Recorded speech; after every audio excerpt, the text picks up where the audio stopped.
they don't have voters to answer to, and we do. And that's the constraint. It's an asymmetric constraint that we are under right now that is causing some of these problems. And that's so critical to understand, because these folks will fight to the death. They will just keep going and going. So the assumption that we're going to be able to come up with a reasonable diplomatic compromise, I don't know that that's baked into the folks that we are dealing with here. And that you're right, they have no voters to respond to. This is, but here in the States, I think we're seeing the impact of this already as it relates to the midterms coming up. I mean, look at the Republicans. You all just lost something in Trump's backyard. I mean, if that doesn't send a message about how freaked out and scared and worried the American people are, I don't know what would. And I feel like Trump's response indicates that he understands that, because he says that the Strait is going to open up once they stop fighting the war. He says we don't really have a role in ensuring that Iran doesn't control it. He's like, I wash my hands of it, and it'll just go back to the status quo pre-war once we're done. First of all, I think making national security decisions based on a state house result in Florida in an off-year election is not a great way to make national security policy. That would be my rebuttal to that. No, but it's the impact, not the decision-making. It's the impact. Number two, generally, you want the commander-in-chief, in my opinion, to make national security decisions based on one thing. Is this in the best interest of protecting the American people? The decision he obviously made was that I've set a red line. They're not going to have nuclear weapons, and I'm tired of them for 47 years terrorizing the world, shooting us with missiles, shooting our allies with missiles, having this aggressive Navy.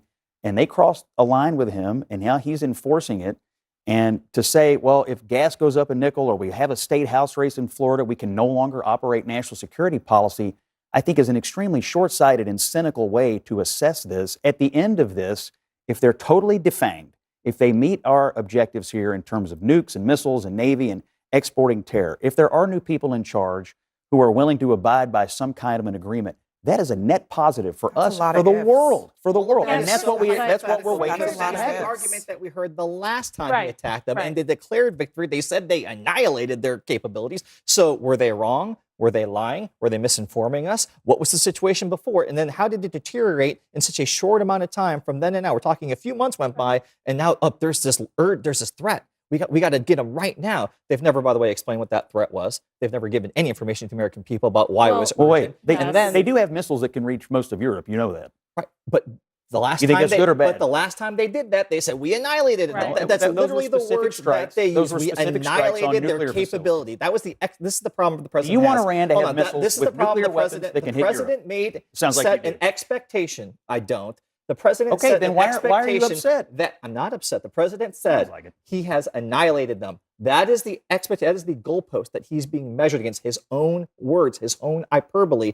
So now that he comes back and says, actually, that wasn't what happened. Now this time we got it right. This time we've all blown them all up. Exactly. He has no credibility here because he already used all the platitudes. So you're just prejudging it based on your own political views. No, we're prejudging it based on what he said. What he said that wasn't true. And no one's saying change international policy based on the politics. I'm just saying the American people are raising real questions. But the most important people who believe in that. The issue is, I really think that the assumption that we are going to be able to root out Iran as a terror entity based on these new folks who have come in, I hope that would be true, but that's just a hope. I don't see the evidence that supports that. There is a group of people out there now that believe President Trump, what he says. Right? They are the Iranian people who witnessed their military get decimated, their Navy get decimated, their ability to shoot down American aircraft, all the things that the Iranian regime promised them they could do. It was revealed that the emperor has no clothes. So whoever's ruling Iran in the next phase, they know that they can't hide behind this false idea that they have this military that's capable of standing up to America and Western allies. Well, they just need a military capable of standing up to civilians. They still have machine guns. I mean, I'm talking about the ability of other countries to ensure that they don't have nuclear capabilities. Everything they promised they can do was revealed to be false. But Joe, you know what? What other emperor has no clothes is President Trump, who said that they had annihilated their nuclear capacity, and that was not true. Margaret? Yeah, I just want to say one point to Scott's point. You know, we're just forgetting that days ago, the president was threatening to take out civilian infrastructure for the express purpose of opening the Strait of Hormuz. So I would offer that that is one example where he is tying a military action to basically lowering gas prices. And that's wrong, in my opinion, for two reasons. One, civilian, this is long, boring legal opinion that you don't need, but basically civilian structures don't lose their protected status unless there's a specific military objective for it. Lowering gas prices isn't one of them. But two, the point that we all just discussed, the Iranian regime isn't worried about the damage to civilians. So that isn't going to resonate. I mean, it's unlawful for the president to threaten to harm civilians purposely, but it also just isn't effective strategically because the regime doesn't care. Look, I think tomorrow night he's going to have to lay out military stuff, but also talk to the country about who he's talking to, what they're telling him, and what a post-military action scenario looks like here.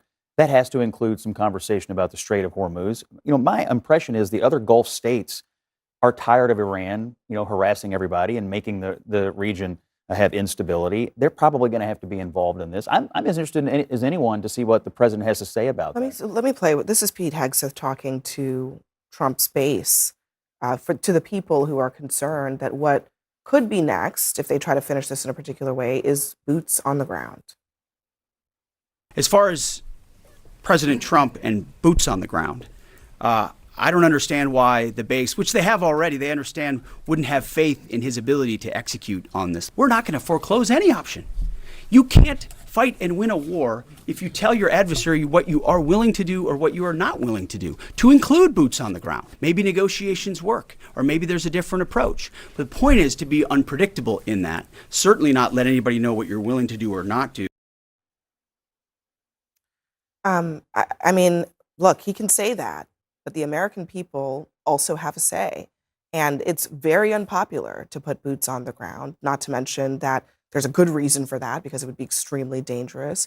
So, yeah, I mean, to Scott's point, I mean, does the president have to level with the American people about what the expectations are around Look, that? when we're talking about the MAGA base, you know, we have to compare that to the experience that gave rise to the MAGA movement, the never-ending wars, a 20-year engagement in Afghanistan, a 15-year or so engagement in Iraq. That's the parameter, which I think this argument is framed. It's not framed in whether it's 5 weeks or 6 weeks or 7 weeks. And as far as boots on the ground, I've said this every time I've been on this show. If it takes some American troops in a limited engagement to secure nuclear enriched material, I think that would be a wise use of American military power. Is that the same thing as nation building? Is that the same thing as occupying cities? Is that the same thing as occupying a country for 20 years? Absolutely not. And I think the American public would be smart enough to see the difference between I the two. think that the American public would really need to understand how dangerous what you're talking about is, because it is not just a small contingent of troops to remove nuclear materials. Every time we've talked to military experts about what it would take to do that, it is extraordinarily difficult, extraordinarily dangerous because of the location of these materials, and it would require thousands of troops. Yes, which is why these types of military operations, these offensive operations, starting a war should be going through Congress. This is basically a surprise war that we all woke up one day and realized the country was in. And now we're talking about committing tens of thousands of troops on the ground. If it is properly authorized by Congress, that's a different position that we're in. There's been a conversation nationally about it, and that did not happen Well, here. and the president here, again, is being measured against expectations he set with his own base and his own party. He campaigned on no more endless wars, no more Middle East, no more spending good money after bad there, and then he turns around and does a complete 180 without laying the groundwork, without giving the explanation. And again, days before this attack happened, days before the offensive, he delivered the State of the Union address. He could have made the case right there. We got congressional authorization after 9/11, so there's really no reason that we can't go to Congress and people can't speak through their elected representatives with the military strategy. Absolutely.